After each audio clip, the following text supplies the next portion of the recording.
Hello and welcome to today's Friday Transportation Seminar. I'm Professor Jennifer Dill and I'm going to be introducing today's seminar.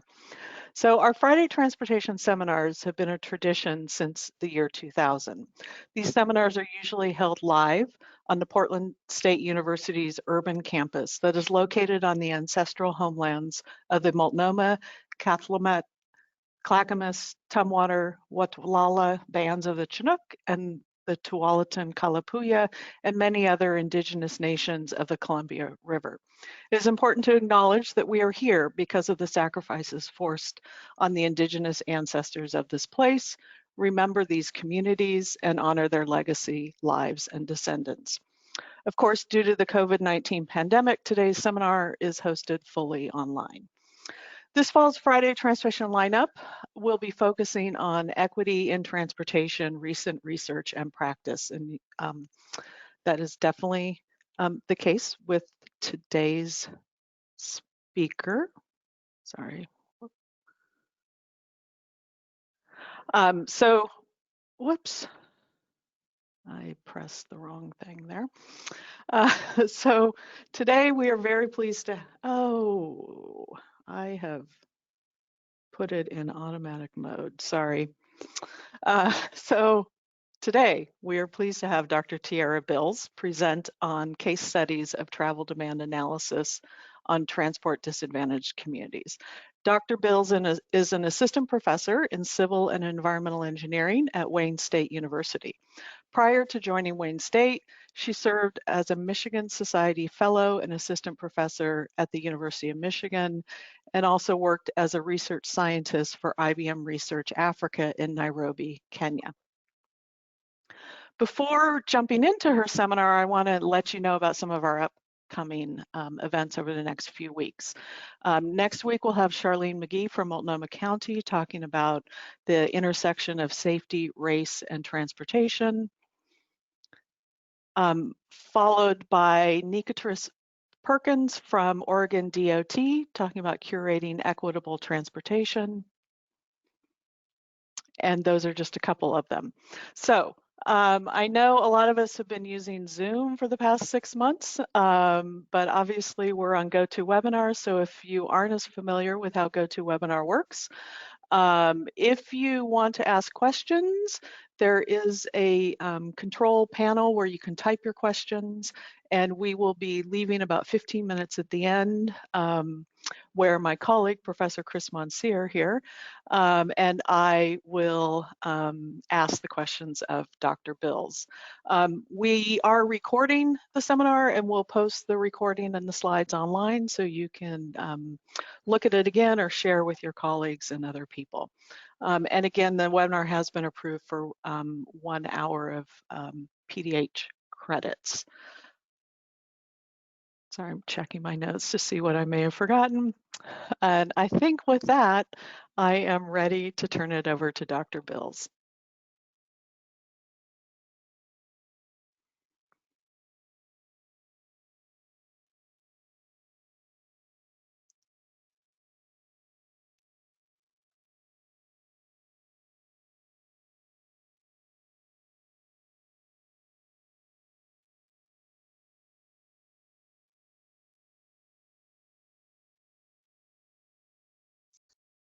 Hi, yes.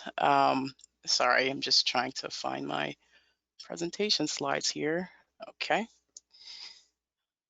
Okay. Oops.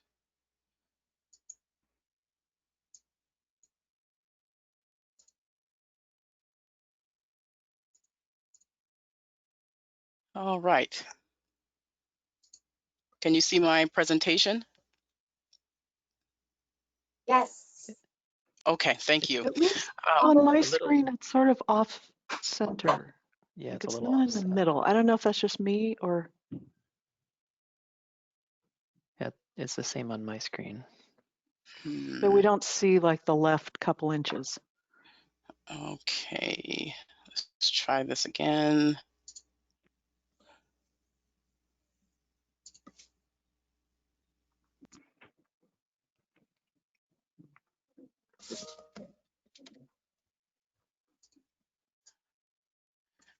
even with practice, this seems to be It a never little goes. challenging. It never goes the same as it did in the practice round.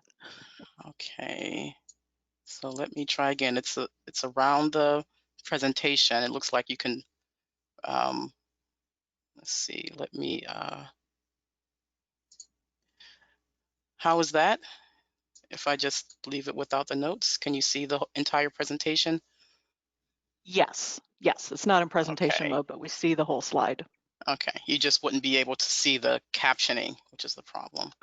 Yeah, yes, not live. Okay, one more time. And Yeah, if it's I go still, to full screen, it's still cutting off. yeah, Okay, which is odd. Don't know what causes that. So maybe we can not do it full screen. okay. I don't have another idea. Okay, I apologize for that. Um, let's, okay. So thank you for having me. I apologize for the troubles with with the screen. Um, but you confirm that you can see it, the full screen? Yes. Yes. Okay. So let's get started. So thanks so much for having me. I'm really excited to share with you today. I'm going to present on some recent projects in the area of travel demand analysis, specifically for um, understanding the needs and behaviors of what are transport disadvantaged communities. Okay. Okay, I need to advance. To start with some motivation, my work is motivated by the long history of equity and environmental justice issues in transportation. As engineers and planners, we have a tendency to roll out new technologies and not pay much attention to the desperate impacts that might occur for high needs communities or disadvantaged members of society. And as a result, they tend to be negatively impacted time after time. Um, and so, I'm just highlighting two examples here, one that took place in Detroit in the 1960s, one that took place in LA County in the 90s. The point is that, there are many cases of this that have happened across this country and abroad as well, where the rolling out of a new transportation innovation ultimately will lead to vulnerable communities being made to be worse off. And so this is something that motivates my work. Fast forward to today, and we are again at a point in time where we are rolling out new technologies in the transportation industry. So these are things like new navigational tools, new forms of ridership where you can subscribe to Zipcard or Car2Go, and as opposed to owning your own vehicle, shared mobility alternatives, and then what will be connected and autonomous vehicles that we expect to see within the next few decades.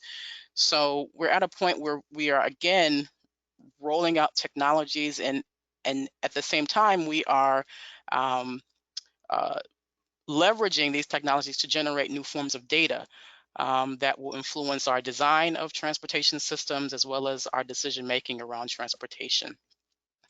And so this is a point where we need to um, be cognizant of this trend to sort of roll out new technologies and then ask questions about equity and inclusion later. My work is motivated by the need to sort of reverse this trend and to start with asking questions about how our new systems, how our data, how our planning processes affect vulnerable communities, and build those potential insights into our system design and into our planning practice. And so this is just a little bit about the different types of data that we see. Vehicle trajectory data, um, data about trip origins, just a range of information about travel patterns that we can glean from these new data sources. So my research is really at the intersection of these two things. So my focus is on transportation equity um, and also emphasizing what are smart transportation solutions. So these new forms of transportation, new forms of data. And ultimately my objective is to design um, transportation systems that promote accessibility, but for broader societal needs. So including those who are considered to be hard to reach or more vulnerable in our society.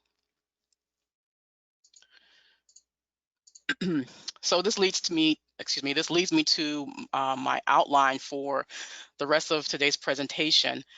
So I'll start with a very brief overview of the travel demand analysis process and really focus on where this data fits into the picture, and stages at which we should be asking about the quality of the data we're using in our analysis. And then I'll use two case studies to talk about you know, how these uh, efforts to answer questions around data quality and to begin to put together solutions for improving representativeness of these communities in our data sets. And then the second case study, which I won't spend as much time on, I'll simply introduce important questions that arise when we get to the modeling stage and we're trying to understand how to use modeling tools to represent the behaviors of these communities.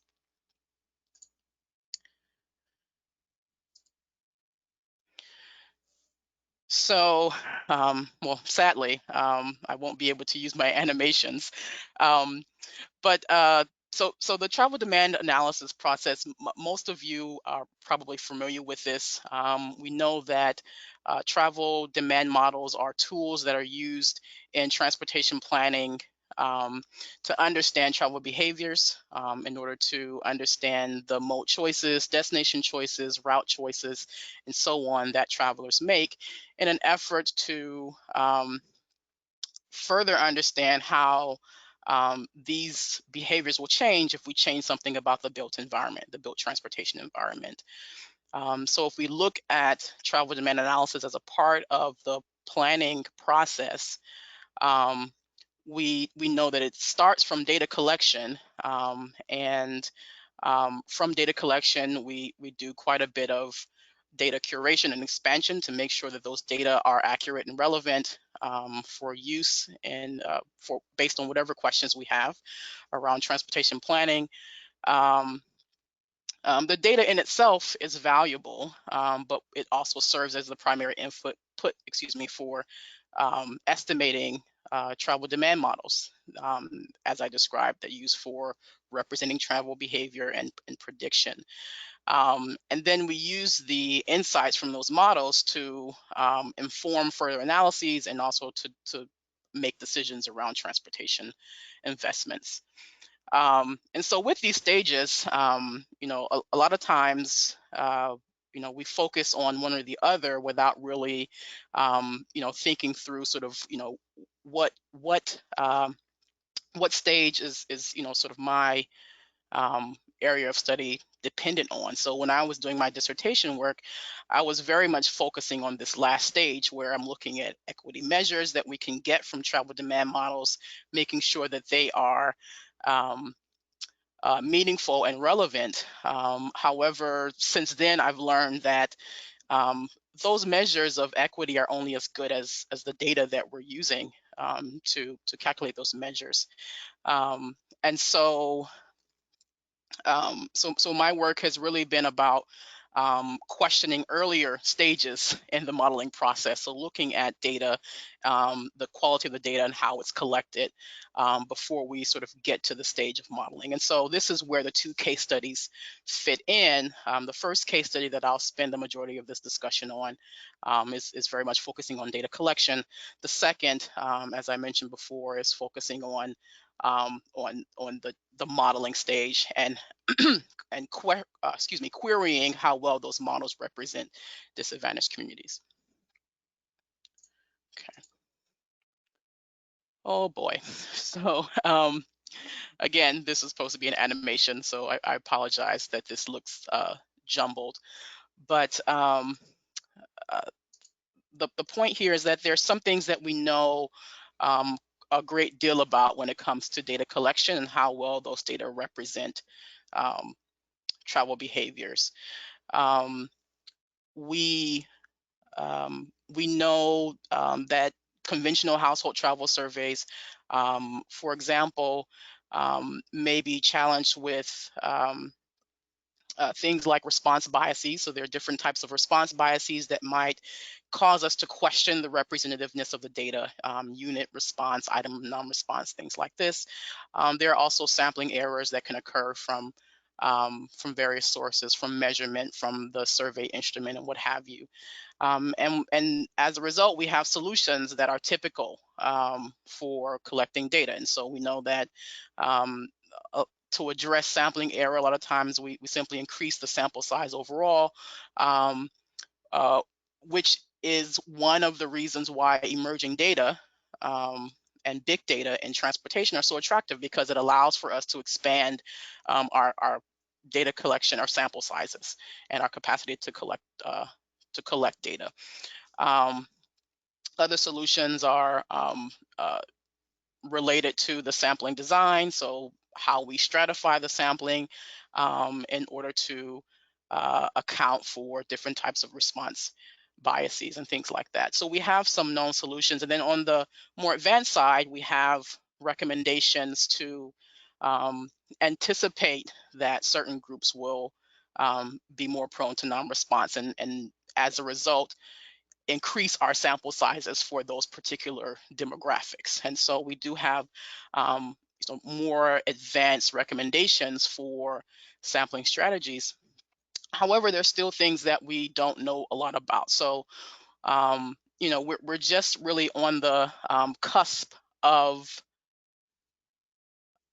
I see, sorry, just reading one of the notes, clicking the bar at the top.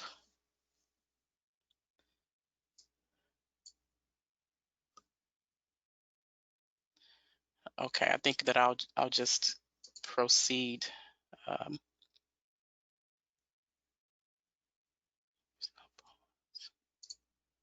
okay. Um, so right, so there are things that we don't know about how well big data sources um, will fix certain problems with conventional surveys. So there's a lot that we don't know. We also um, don't know about what I'm calling relative representativeness. And this is referring to how well certain groups are represented in comparison to others. So for example, um, uh, there is some evidence to suggest that more affluent communities are more likely to be well represented in a conventional survey than disadvantaged communities. We don't know how well big data sources will mitigate some of those issues. And then finally, we are still searching for solutions to these problems. So solutions to overall conventional survey issues, but those that are specifically pertaining to the representativeness of transport disadvantaged communities.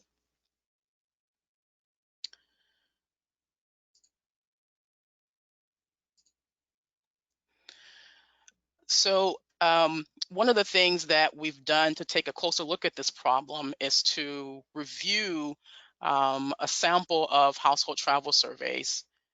Um, excuse me, to review a sample of household travel surveys in order to characterize what I'm calling relative representation.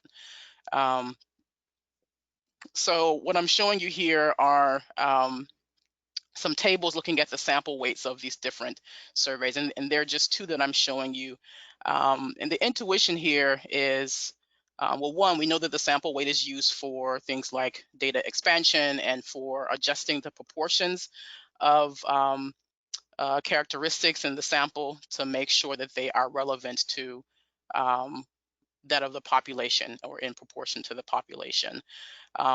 So these sample weights in a way represent or help us to understand how well certain groups are represented, the magnitude of those weights. So what I'm showing you here are a comparison of the weights by for various groups. And so at the top row of each of the tables corresponds to a disadvantaged group, so 0 vehicle households versus single or excuse me, households with at least 1 vehicle. And this is recognizing that there are some households that don't own automobiles by choice. So we have adjusted by that. And then the bottom tables are looking at income, so low income households versus all other households. So when we look at this, and again, our question is, how much does big data help? We looked at some surveys that were conventional in that they did not include things like GPS or other big data uh, infusions. And then we also looked at those that did include big data, so GPS. And so on the left side, you should see the 2017 National Household Travel Survey weights. And on the right side, you should see the 2010 California Household Travel Survey, where they included a sample of people that wore wearable GPS trackers. And if we take a look at these tables, what we see is a clear trend where the more affluent group is more likely to be better represented, given that they have a lower sample weight. The intuition is that if the sample weight is lower, that means that we don't have to upweight that sample to be as much, to be proportional to the population, and so they're better represented in the sample. So what we're seeing is that the disadvantaged group tends to have a sampling weight that's much higher than the more advantaged group in the comparison survey. So so what this tells us, and we're continuing to evaluate this. We're currently looking at about 30 or so different household travel surveys. What this tells us is that if we include big data, the problems of relative representativeness don't necessarily go away. Okay.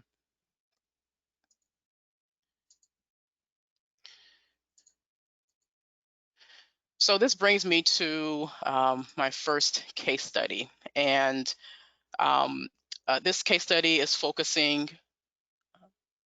Says screen sharing is now paused. Okay, this case study is focusing on a small city in Michigan called Benton Harbor, and this city is a little bit of background about this city. It's has a population of around 10,000. The area is the headquarters of Whirlpool Corporation. So you have a major manufacturer in the area. And Benton Harbor is also one of the poorer communities in Michigan, where close to 50% of residents live below the poverty line. Nevertheless, it's a beautiful city. It's a coastal city off the western coast of Michigan, and it's part of the breadbasket of the state, where you have a higher prevalence of agricultural jobs in the agricultural industry. So because of issues related with a decline in employment density over the past couple decades, residents in Benton Harbor are really struggling to reach employment opportunities, as well as educational opportunities, grocery stores, and what have you. And so our objective was to come up with recommendations for the local transit authority to improve their operations in a way that would specifically target accessibility to employment, education, healthcare, and so on. And so the first step of that was to collect a travel survey with the anticipation of many of the residents being falling in this group of hard to reach communities or disadvantaged communities. And so so we collected this data set in partnership with the local transit operator as well as the career services provider in the region, Connexus Group. And because we were anticipating non-response issues, we used a mixture of survey modes, and those included paper surveys as well as online surveys. And then to collect some passive data on trip activity, we offered a smartphone application as well as a wearable GPS tracker. And so we offered this mix of survey modes, and allowed people to sort of self-select um, into those different modes. In terms of recruitment, we leverage the Connexus client list as our primary sampling frame, but we also did additional things to try and encourage participants. We did things like posting flyers directly in the Dollar Ride shuttles, the transit shuttles. We posted flyers and advertisements in local newspapers. We circulated press releases, made announcements on the local radio station, as well as circulated information on Facebook. Okay. Also, as being shown in the pictures, one of the primary components of this data collection effort was a series of in-person workshops. So this was all pre-COVID. This happened. The last workshop we gave was late last year, and this involved myself and my students going to Benton Harbor, to the Connexus site, and encouraging or inviting community members to come in, hear about our survey, and take either the paper survey or online survey there at the site. And this proved to be very beneficial. So with that, I'm going to talk a little bit about the sample and what we found, and why we think it's interesting, and why we think this experience would be informative. Um, the first thing here is that um, because of our sort of mixed sampling strategy, we know that we are getting or we are achieving a response from a demographic that is unique and distinct from what was achieved from the conventional survey collected by the Michigan Department of Transportation. So we're comparing our data to the to the MDOT survey. And what we found was that even when, taking the segment of travelers from the MDOT survey, or the sample that sort of represented uh, low income and um, low income households, and comparing that to our survey, we see a very different uh, description of travel behavior. So one is that we found in our survey a much smaller share of auto users, and so 44% auto users versus 66% in the MDOT survey. And we also found a much higher share of transit users in our survey. So, that was our target. Nevertheless, when we're comparing the same demographic, we find different travel behaviors. The second insight is that we are finding that the addition of our community outreach effort, our series of workshops, has also resulted in our being able to capture more hard to reach communities. And so what I'm showing you here is a comparison within our survey of those who took the survey online versus those who took the survey via the paper format. And what we found is that those who responded via paper, again, many fewer auto drivers, many more transit riders, but also more elderly and disabled. Oops.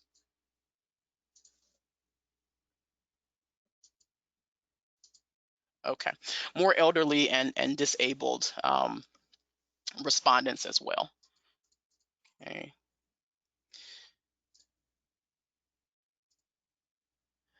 Third is that we also had an interest in validating our analysis in terms of what the needs of the community are. And so one of the things that we did was to ask specific questions related to um, places in the region that people struggle to reach.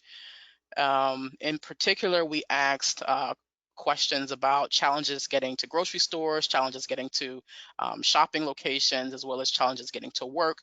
And we asked a question of whether the respondent thought that they had lost a job as a result of unreliable transportation.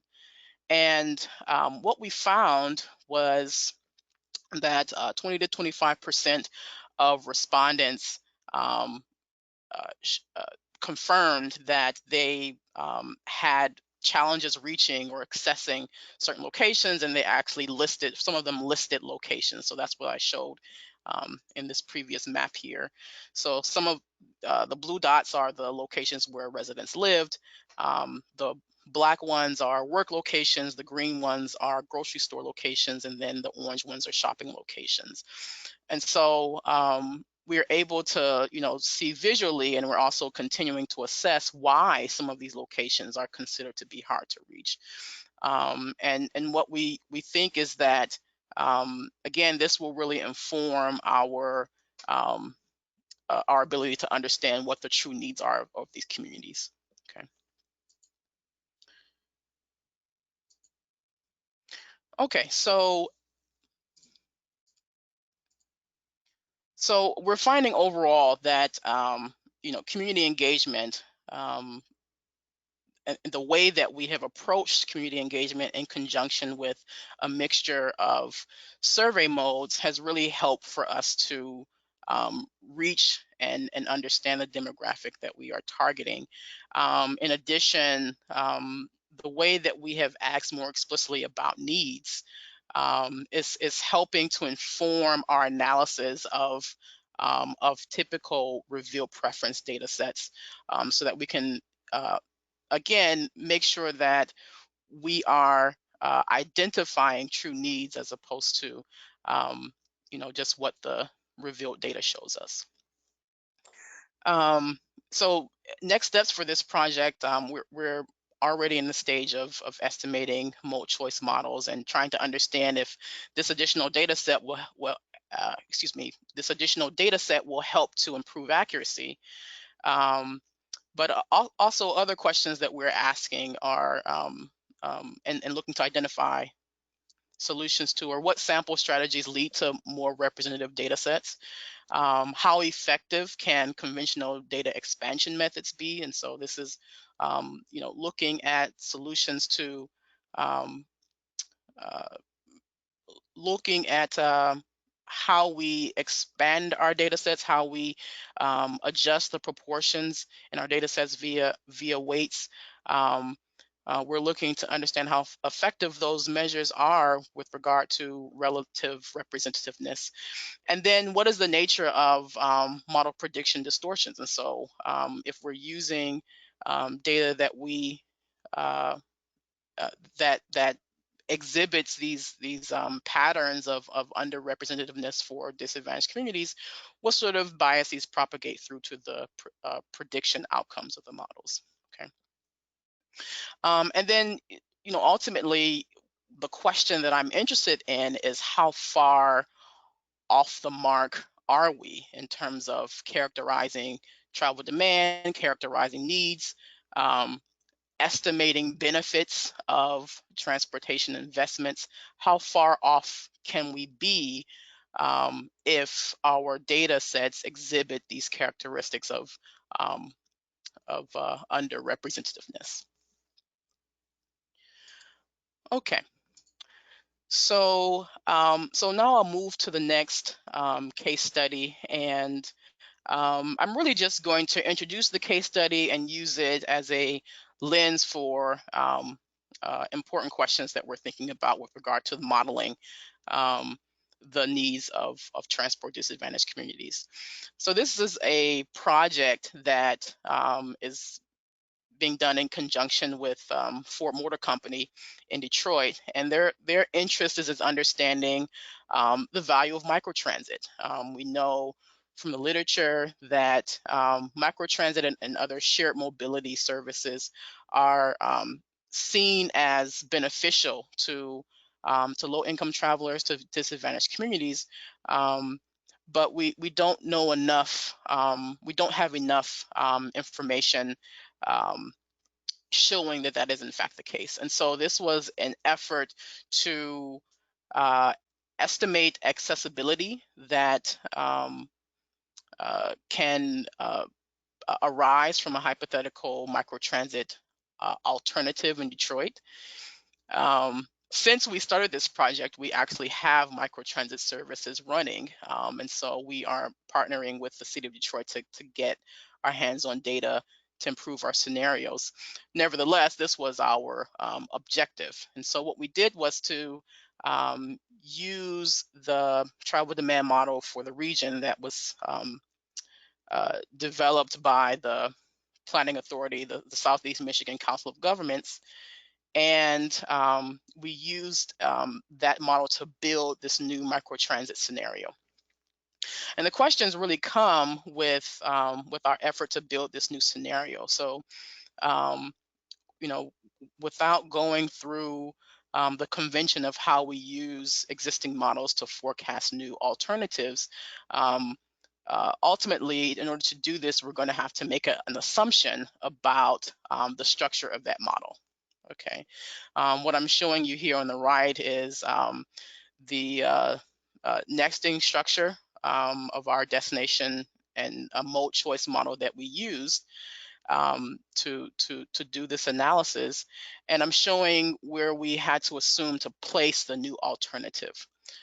So we had an existing model that was already estimated. We assumed that this new alternative was available, and we calculated the accessibility before and after adding this new microtransit alternative for the region.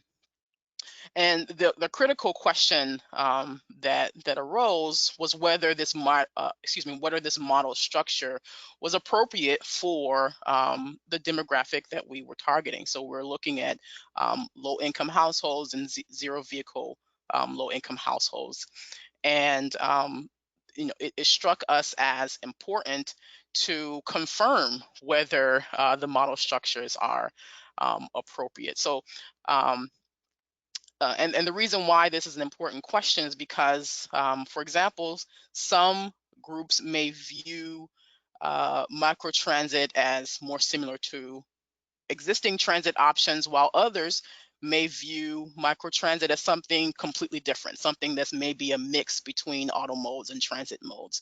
And so the perspective on microtransit can certainly change by demographic. Therefore, these leads to questions of whether the structure that we assume is actually appropriate.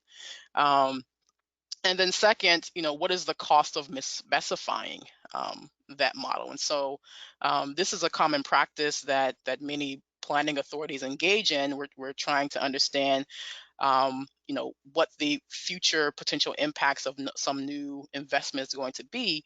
Um, it behooves us to ask these questions about whether we are, appropriately characterizing the preference structures of various groups when we engage in this exercise. And so this is really, just where we are with digging into this process. And so the next step for us really um, is to take a look at, how different are the results if we use use the same model for various demographics. Okay. And that brings me to the end of my presentation today.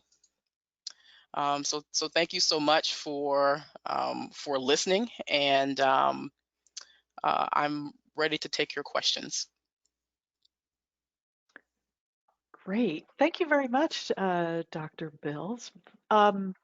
We have a few questions already in the hopper, and I will encourage any of our viewers and listeners out there to add additional questions in the question panel. And just an early question that was sort of a clarification early on. Could you just briefly explain what you mean by stratified sampling and sort of what problem is that trying to address? So there, okay, so let me go back. So there are different ways to stratify a sample. One way that is common is to for example, define a higher sampling rate for modes that you expect to be less common. So say that you want to understand the behavior of bicyclists, for example. A common practice is to establish a higher sampling rate for bicyclists because we know or we expect that the mode share for bicyclists to be very low.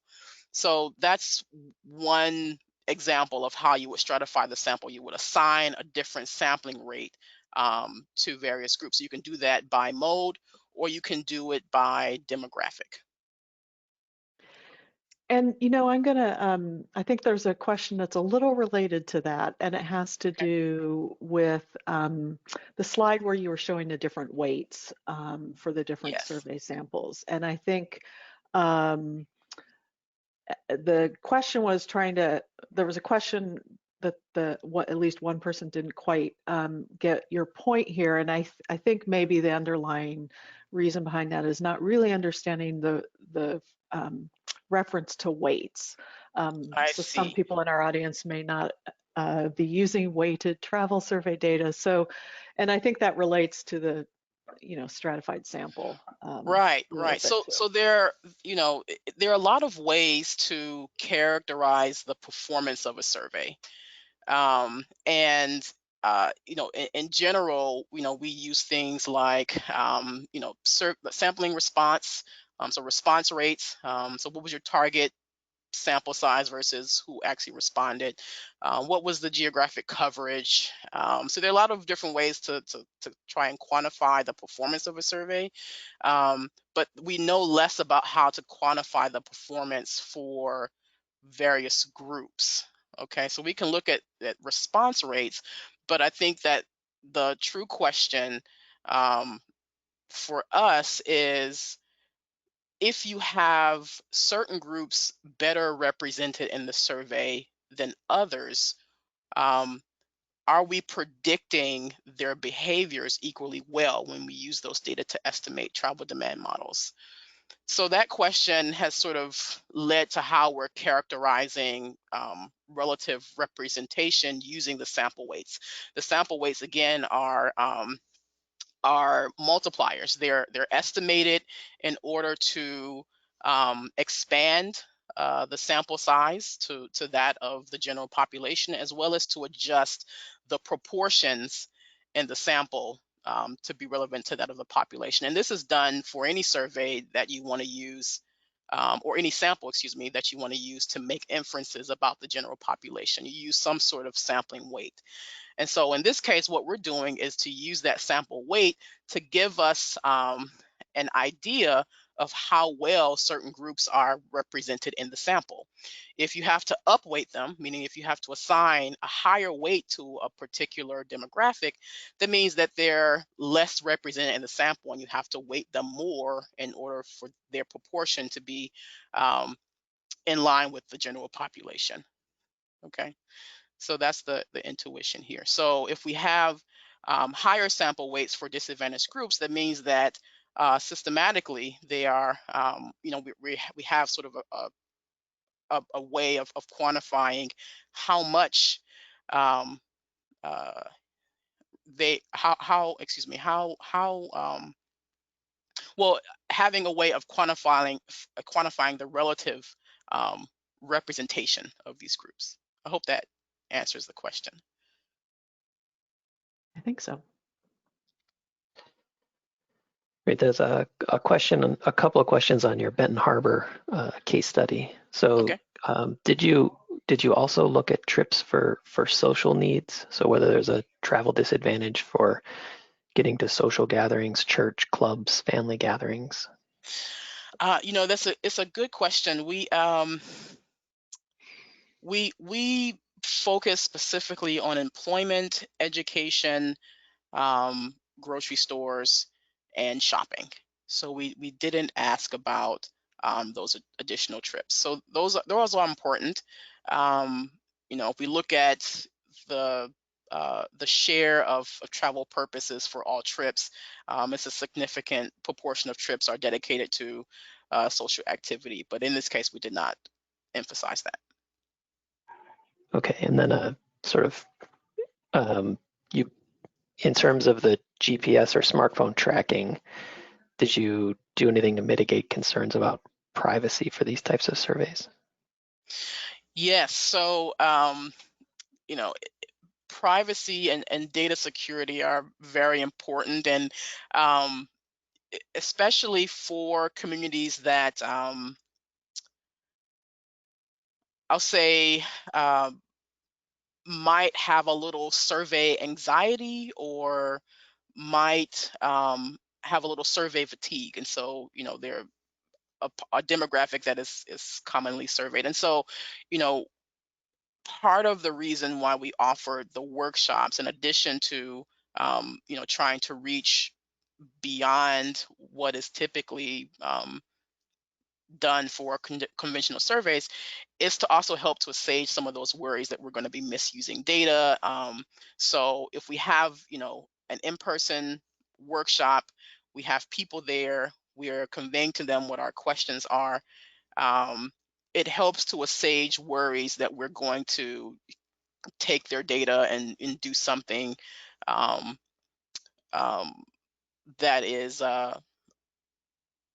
counter to what they would want, or they would expect. And so what that was one of the reasons for offering the workshop. We also, in order to comply um, with with with the IRB, we had to disclose very clearly how the data would be stored and used going forward. And that is something that we discussed in our workshop, as well as offered materials for those who wanted to read afterward. And so offering the workshop, getting their consent after explaining to them exactly how the data would be used and how would be stored, um, was a part of our um, effort to mitigate issues or concerns around security.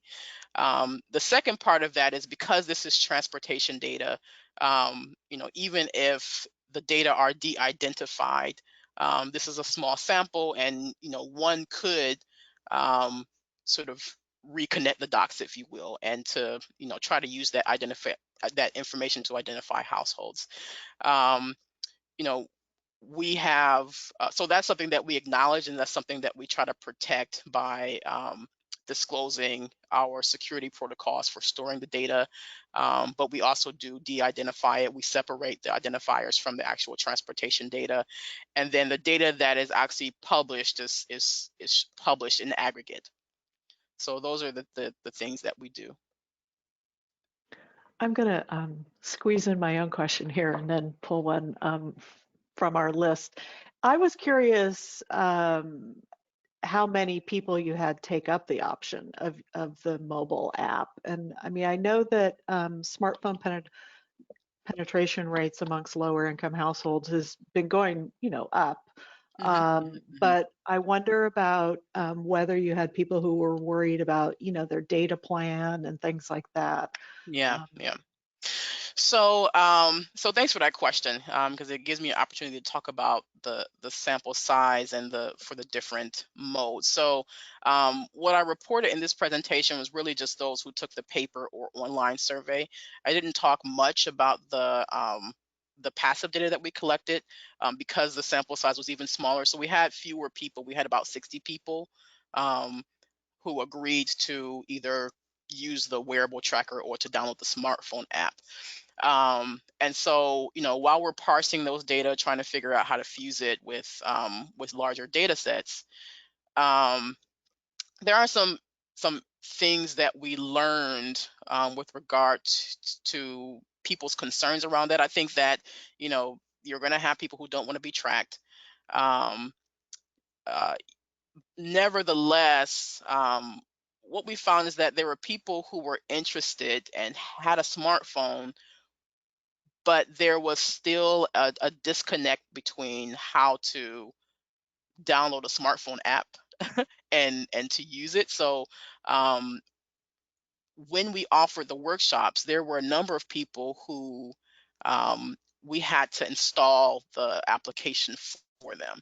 And so, what we learned from that process is that, smartphone penetration is one thing, of course, but then, you know, there's another leap between having a phone that can download a mobile application and actually being able to do it. So I had to, for example, upgrade people's securities and things like that, and then download the application for them. So they were eager. They had a phone that was considered to be, able to download applications, but there was still a leap that had to be taken. And so this was one of the sort of ways that the workshops helped to mitigate those issues as well.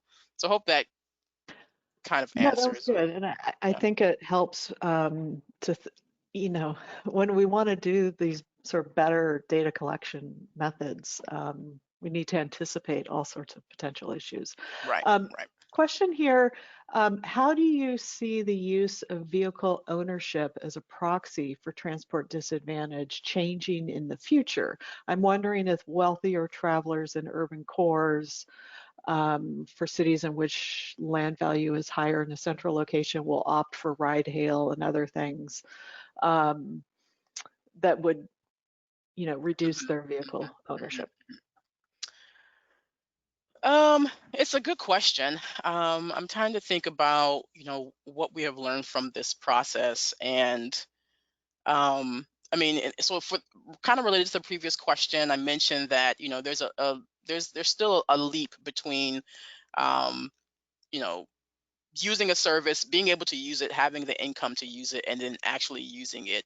Um, for example, we had people who sort of fell into that slightly higher income bracket, but who, excuse me, were completely unaware of available shared ridership options. So people who did not know what Uber was, did not know what Lyft was, um, and so there's that. We are up against not just income barriers, but also um, other sort of digital divide related barriers. Um,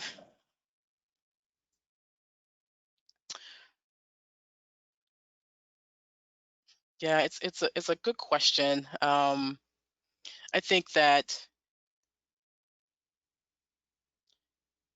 there are certainly um, members of this community, significant a significant share of our people, I would say, um, would be interested in a shared ridership option. Um, there's a table that I have that I'm not showing here, but it looks at the elderly demographic, and it shows that they actually have a much higher tendency towards carpooling and share ridership. So, you can slice that in a number of ways, but ultimately, I see a tendency towards share ridership in the future.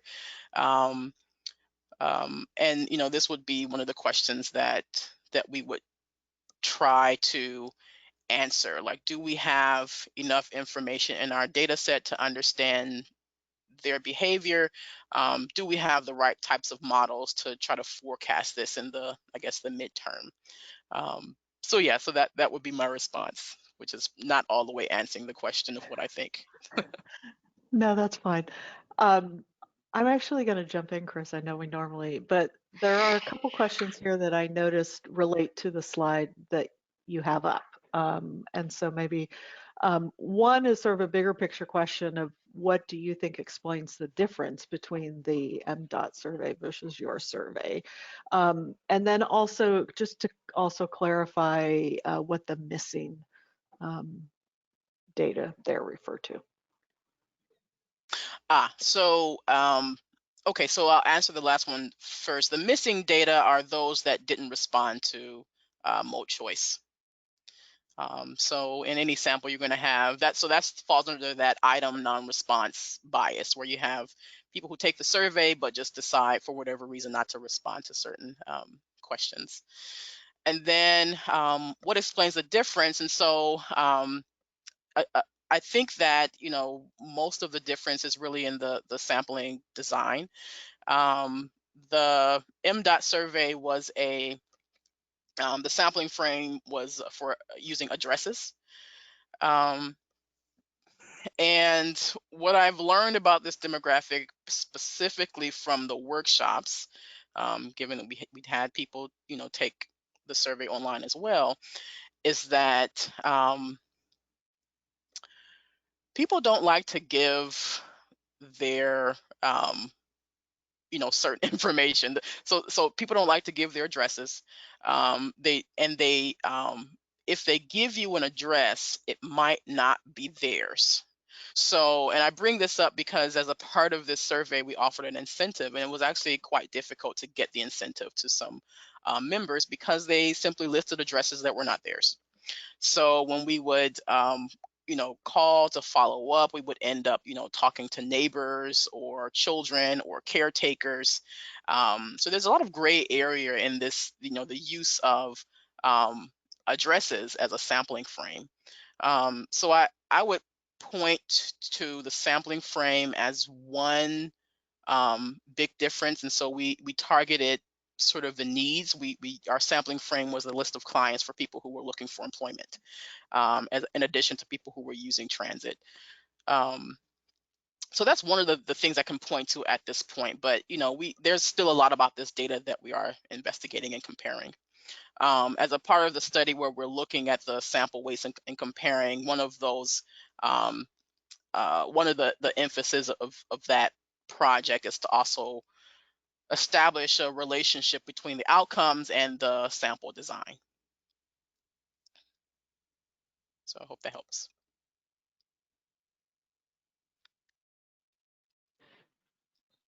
So kind of a bigger bigger picture question. You didn't cover large, big data in your presentation, but maybe you could speculate on the differences in the potential biases between conventional surveying and the biases in big data, and what are the trade-offs that folks should be looking for? Yes. So thanks for that question. One of the things, because I am involved in a separate study that's looking specifically at this question: what are the strengths and weaknesses of using big data sources, different ones for data expansion? Um, and two things I would cite. One is that you do lose some of the richness when you move to app data or GPS data. You lose the demographic richness. You have to use different sort of data completion methods to add the demographic information back in based on the location of trips and the location of households. But the other challenge or sort of unknown is the proportion of data generators. So kind of tied to smartphone penetration. Yes, that's one very important thing, but also we know that certain groups have a less of a tendency to just use their phone. They're making maybe fewer phone calls, or they're using fewer apps. There's a tendency away from downloading apps because they incur higher data usages and things like that. And so that means that there's going to be variation in who are the data generators. And I think that this is something that we tend not to look at. And what makes it even more difficult to look at is we don't have really good demographic data in those big data sets. So I would cite two of those as the challenges, and just say that this is also an area of study. We're trying to start with what we can, what are things that we can better identify in big data and use those as points of comparison. with conventional data sets. All right, we are right at 12:30, so I am gonna bring this to a close on time. There were a few questions left that I'm sorry we didn't have time to get to, but we will share those with Dr. Bills so she can follow up if necessary. And I just want to remind everyone, if you haven't signed up for the Trek newsletter, please do so you can find out about our events in the future. And when you close out and leave today's webinar, GoToWebinar, you're going to get a quick survey. We would love to get some feedback from you. And I also definitely want to thank Dr. Bills for that presentation and joining us today. I have lots of ideas of things that we might continue connecting on. I'm really excited to see where your work goes in the future. And so with that, Thank you. I will say good afternoon to everyone. Yeah, thank you. Thank Good you. afternoon. Thank you all. Bye. Bye-bye.